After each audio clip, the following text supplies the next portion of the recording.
Bismillah. Assalamualaikum warahmatullahi wabarakatuh. Alhamdulillah, salatu wassalamu ala rasulillah wa ala alihi wa sahbihi wa man walah. Asyhadu an la ilaha illallah wahdahu la syarikalah wa asyhadu anna muhammadan abduhu wa rasuluhu la nabiyya ba'dah. Ya ayyuhallazina amanu taqullaha haqqa tuqatih wa la tamutunna illa wa antum muslimun. Amma ba'du, fa inna asdaqal hadithi kitabullah wa khairal hadi Muhammadin sallallahu alaihi wasallam, syarrul umuri muhdatsatuha wa kullu muhdatsatin bid'ah wa kullu bid'atin dhalalah wa kullu dhalalatin finnar.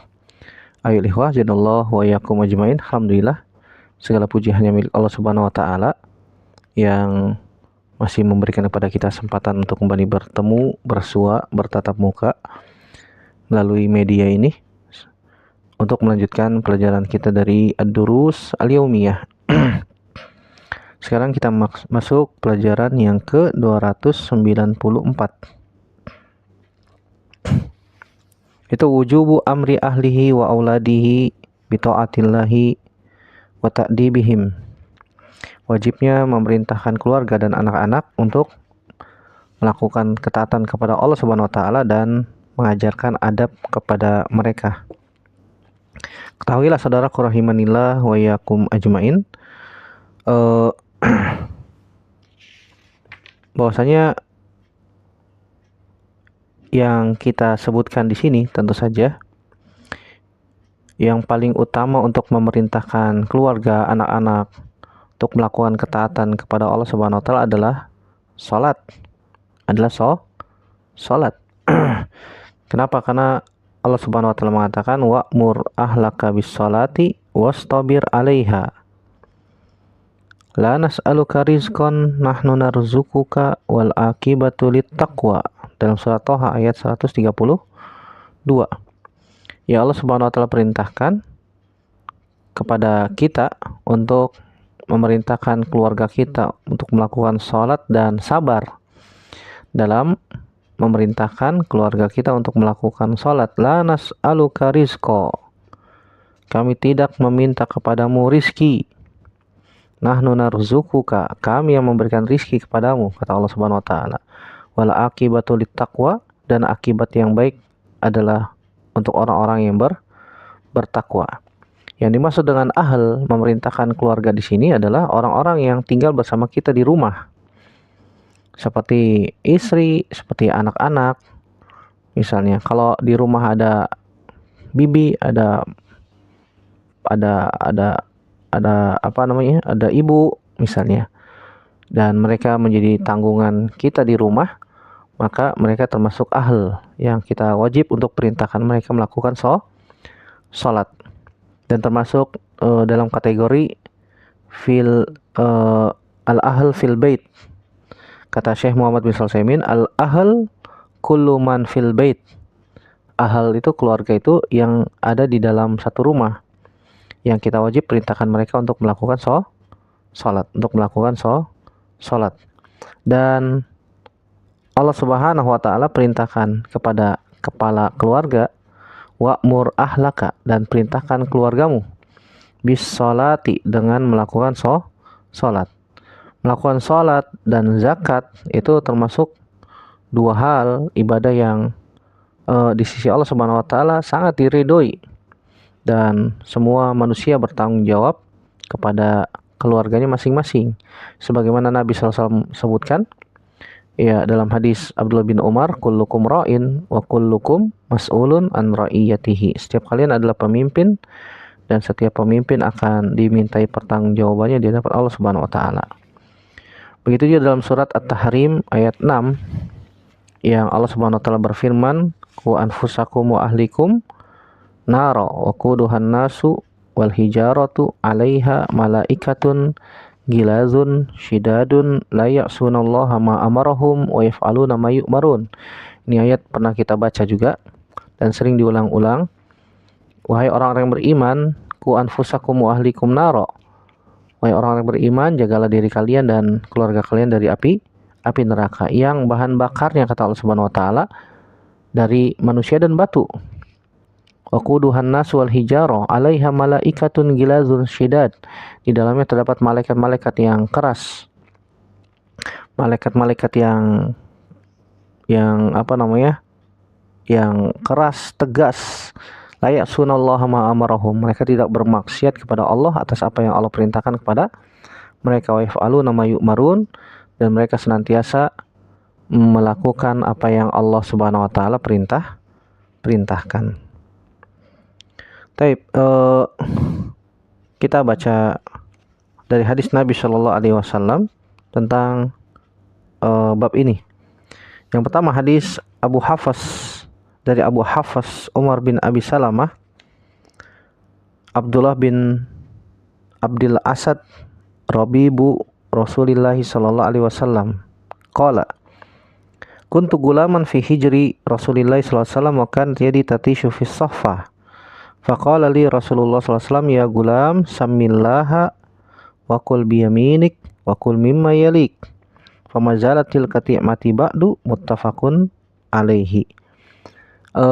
Hadis Abu Hafs Umar bin Abi Salamah. Abu Salamah namanya Abdullah bin Abdul Asad. Ya. Adapun Umar bin Abi Salamah adalah Rabibu Rasulillah, anak tirinya Nabi sallallahu alaihi wasallam. Karena Abu Salamah meninggal sakit, ya Nabi menikahi Ummu Salamah. Ya, punya anak namanya Umar, dan otomatis Umar tinggal bersama Nabi Shallallahu alaihi wasallam. Nah, ketika suatu hari Nabi SAW sedang makan di rumah bersama Umar, anak tiri beliau Sallallahu alaihi wasallam, kata Umar bin Abi Salamah, kuntu gulaman fi hijri Rasulillah sallallahu alaihi wasallam. Ketika itu aku masih kecil di rumah bersama Nabi Sallallahu alaihi wasallam. Dan ketika kami sedang makan, wa kanat yadi tatishu fi sahfa. Dan ketika sedang makan, tanganku tatishu. Tatishu itu la tasbut fi makanin wahid. Taduru fi nawahi sahfah. Itu tangannya tidak bisa diam. Tangannya ambil makan ini, ambil makan itu, ya, tidak bisa diam. La tasbut fi makanin wahid.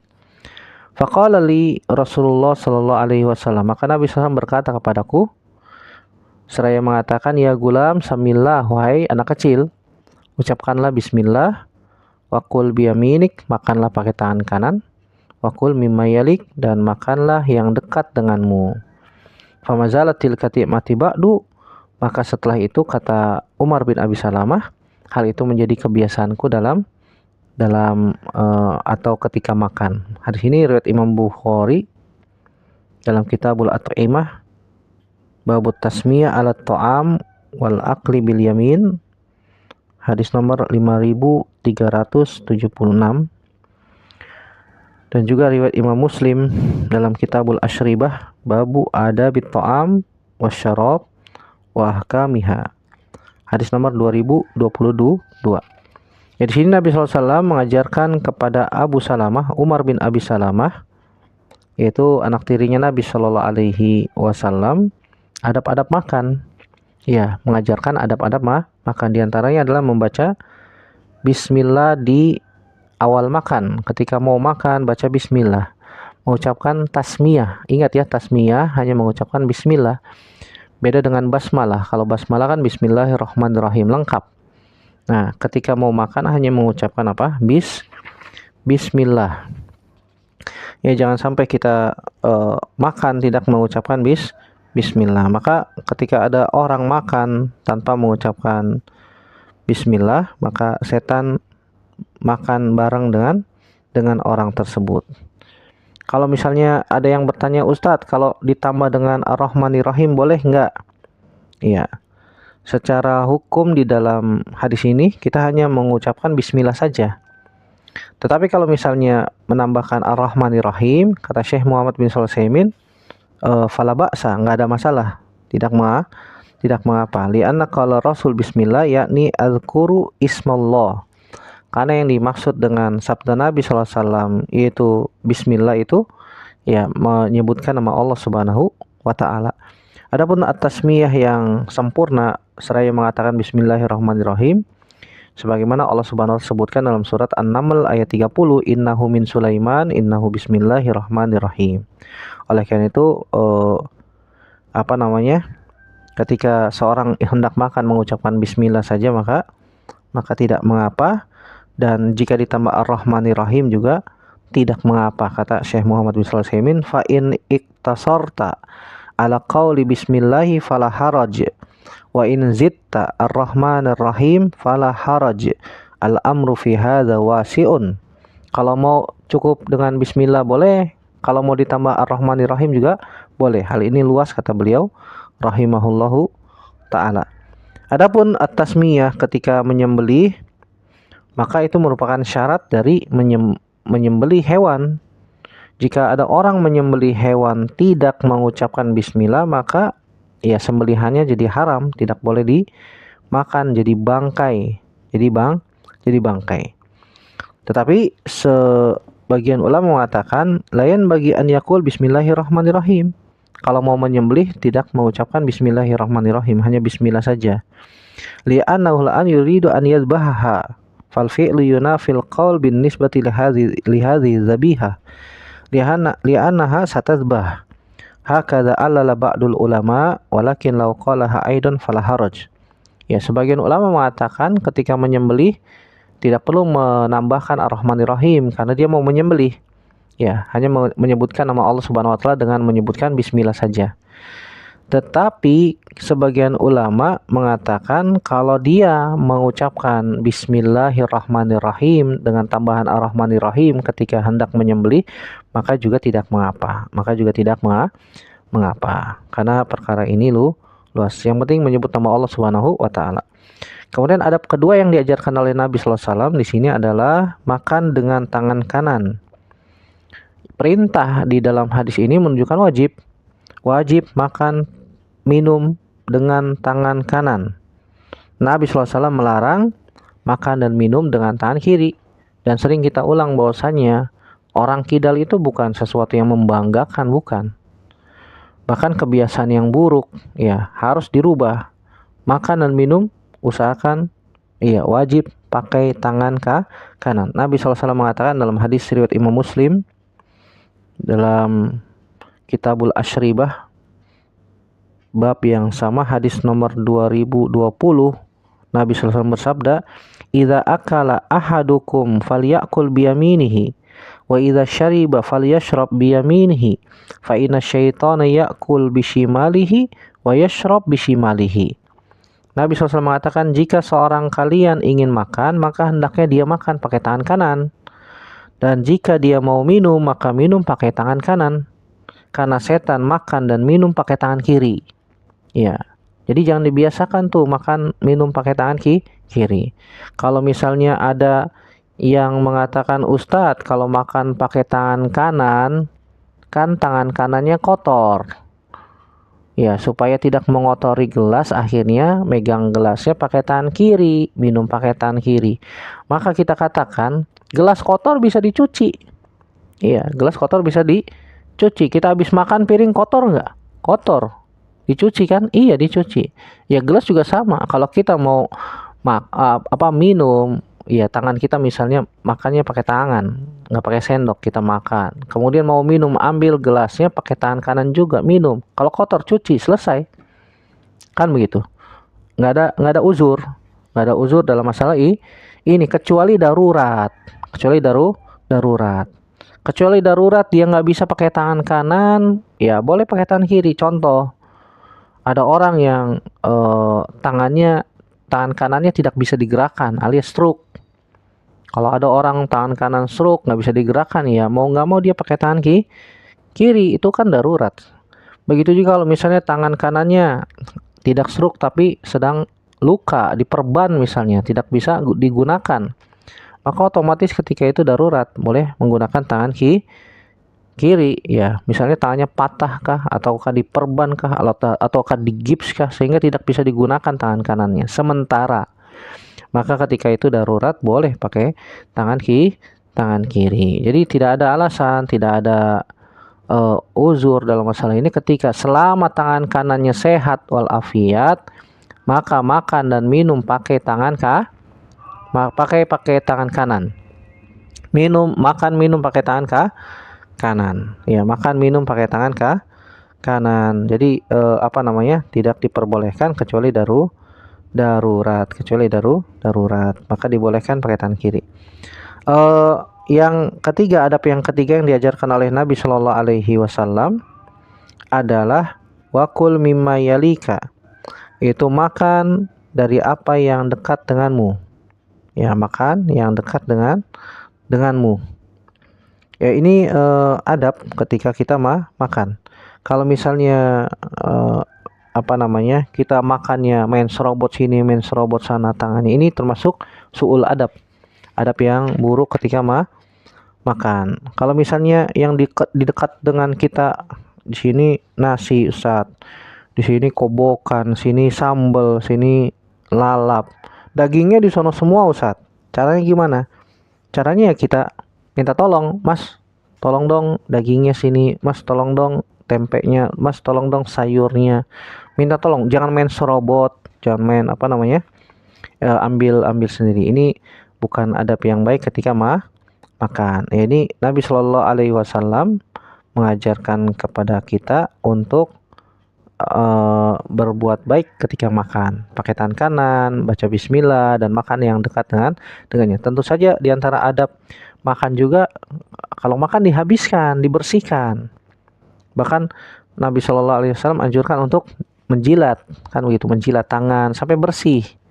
Bukan karena kelaparan, bukan, karena ini adab yang diajarkan oleh Nabi Shallallahu Alaihi Wasallam. Ini hadis yang pertama.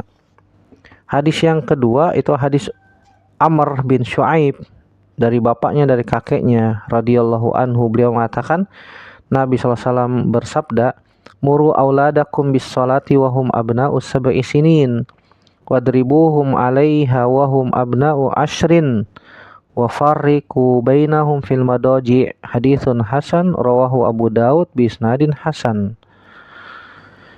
Dari Amr bin Shu'aib, dari bapaknya, dari kakeknya, semoga Allah meridhoinya, beliau mengatakan Nabi SAW bersabda, muru auladakum bis salati wahum abna'u sab'i sinin. Perintahkan anak-anak kalian sholat dan ketika mereka sudah berumur 7 tahun, dan pukul mereka ketika mereka sudah berumur 10 tahun. Kalau nggak mau sholat juga boleh pukul, apalagi kalau udah umur 10 tahun pukul. Wa farriqu bainahum fil madaji, dan pisahkan ranjang mereka. Hadis ini hasan riwayat Imam Abu Daud dengan sanad yang hasan. Dalam kitabus salat, babu mata yu'mar al-gulam bis salat, kapan seorang anak diperintahkan untuk salat. Hadis nomor 495 dalam Sunan Abu Daud.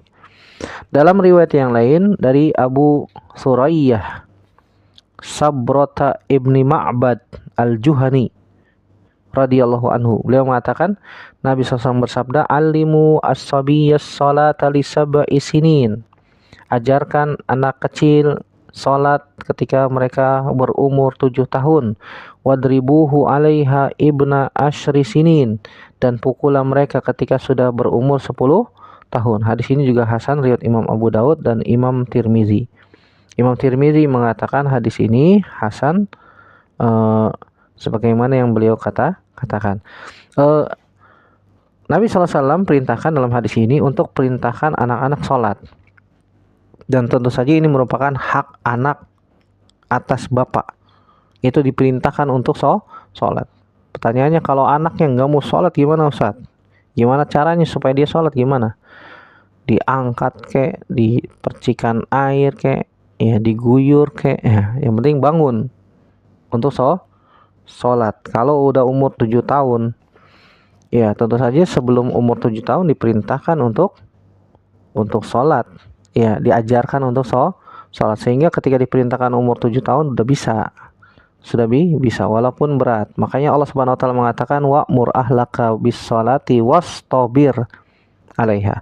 Wastabir itu aslinya wastabir. Iya.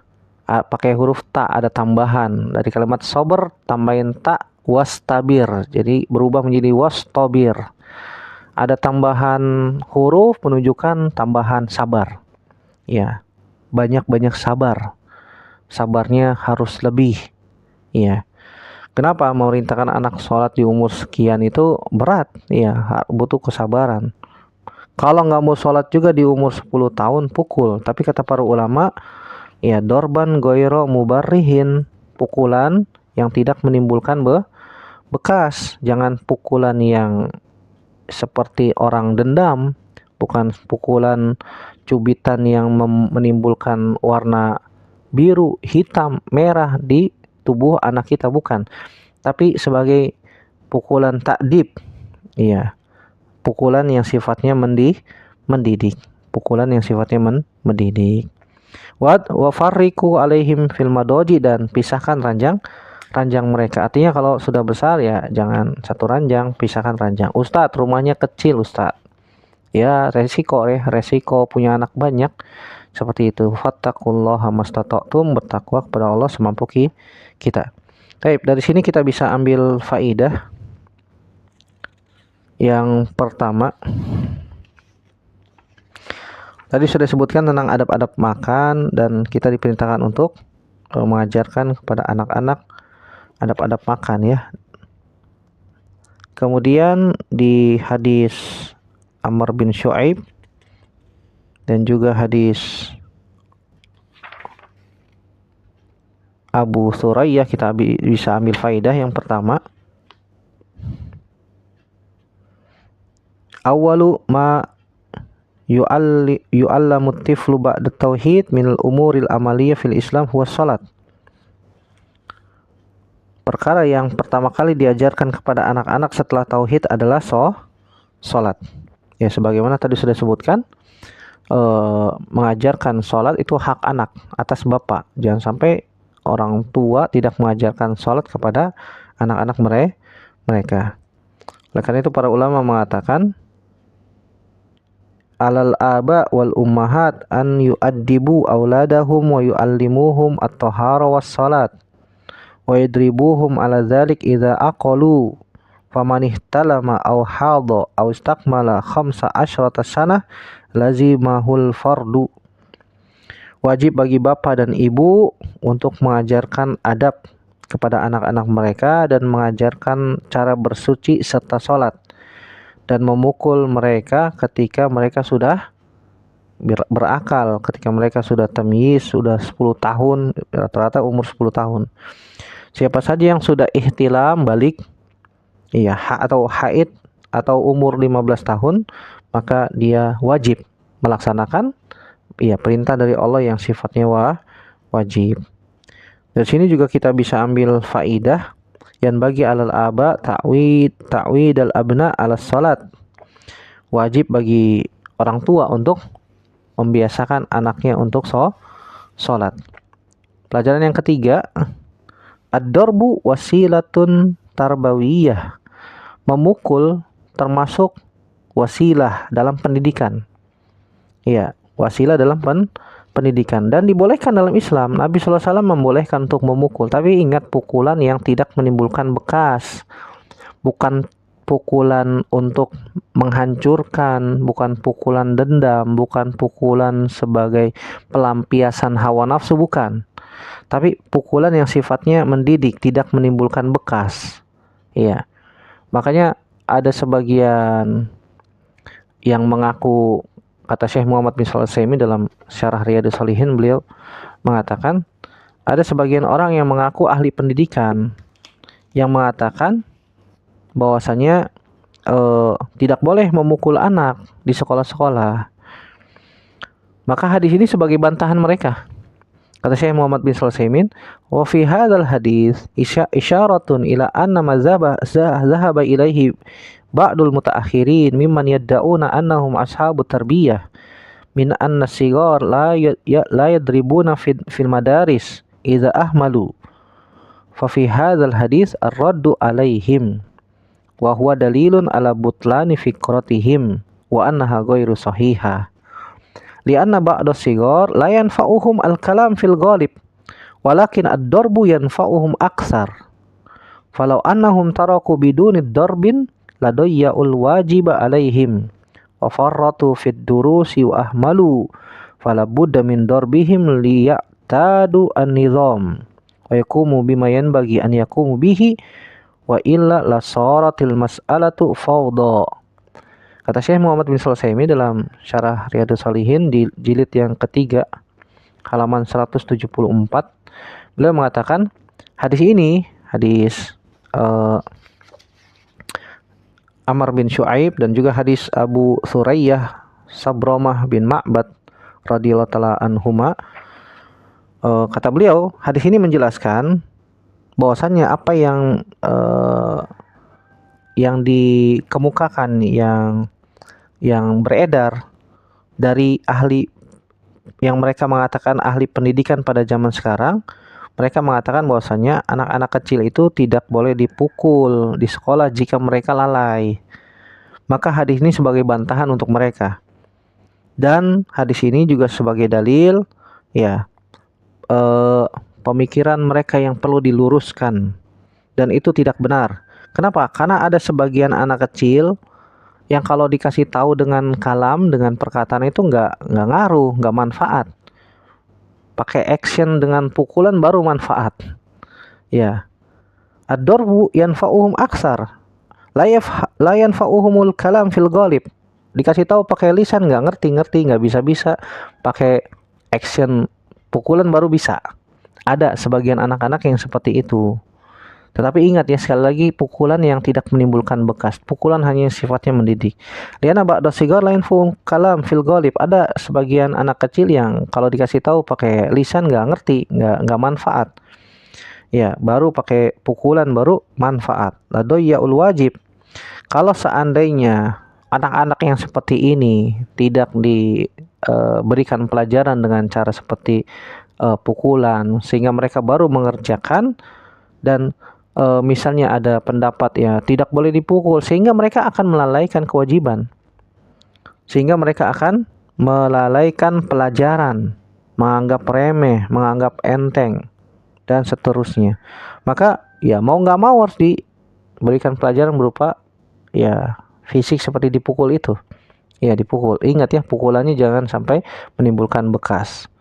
Ya zaman sekarang zaman fitnah, guru mukul murid sedikit langsung dilaporin lah, macam-macam. Subhanallah. Ini apa namanya, tidak benar. Oleh karena itu harus ada yang memberikan nizam, peraturan seperti ini, supaya ya murid-murid juga menjaga adab dan akhlaknya pada guru. Zaman sekarang murid-murid nggak ada akhlak. Ya. Apalagi kalau misalnya guru main fisik dikit langsung dipoto cekrek, dilaporin, ya gurunya malah yang dikeluarin. Ya, seharusnya muridnya yang diajarin adab. Ya, guru mengajarkan demikian supaya apa? Supaya anaknya menjadi anak yang baik dan terdidik ya. Dari sini juga kita bisa ambil faidah sinnu tamyiz wa ta'lim as-sabi'ah. Umur tamyiz itu anak-anak rata-rata 7 tahun. Umur 7 tahun mereka sudah bisa membedakan mana yang baik, mana yang benar, mana yang salah, itu mereka sudah bisa membedakan. Dan dari sini juga kita bisa ambil faidah bahwasanya likulli marhalatin minal marahilil insan khasais tumayizuha. Setiap perkembangan manusia, perkembangan umur itu ada tingkatan-tingkatannya, sehingga kita bisa mengajarkan anak sesuai dengan tingkatan-tingkatan masing-masing. Kalau kita ngajarin anak umur 5 tahun, beda sama ngajarin anak 10 tahun. Makanya Nabi SAW mengajarkan, memerintahkan kepada kita, perintahkan anak-anak sholat di umur 7 tahun. Nah, boleh mukul kapan? Kalau sudah 10 tahun ke atas. Sudah mulai ngerti, dikasih pukulan sedikit. Iya. Kalau udah dewasa gimana Ustadz? Ya jangan dipukul lah. Kalau dipukul nanti mereka malah dendam. Ajak diskusi. Kalau mereka sudah terbuka pikirannya, ajak diskusi ya, 4 mata, dari hati ke hati, antara orang tua dan anak. Subhanallah, ini bisa membuka hati mereka dan mencerahkan mereka. Nah, ini yang bisa kita sampaikan sedikit ini, semoga bermanfaat, dan kita memohon berdoa kepada Allah Subhanahu wa taala agar kita diberikan kesehatan, kemampuan dalam mendidik anak-anak kita, Sebagaimana Ali bin Abi Thalib radhiyallahu taala anhu pernah mengatakan, "Adibu, ya, alimu al-adab." Ya, ajarkan adab kepada anak-anak kalian. Semoga Allah Subhanahu wa taala mudahkan kita semua mengajarkan anak-anak kita dengan adab-adab Islam, adab-adab yang baik, akhlak yang mulia, dan mereka mampu untuk melaksanakan perintah Allah Subhanahu wa taala dengan sebaik mungkin, dan semoga Allah Subhanahu wa taala kembali mengumpulkan kita semua di dalam surganya tanpa hisab dan tanpa azab. Amin ya rabbal alamin. Demikian, semoga bermanfaat. Aku qouli hadza astaghfirullah li wa lakum. Subhanaka Allahumma bihamdik asyhadu an la ilaha illa anta astaghfiruka wa atubu ilaik. Wassalamualaikum warahmatullahi wabarakatuh.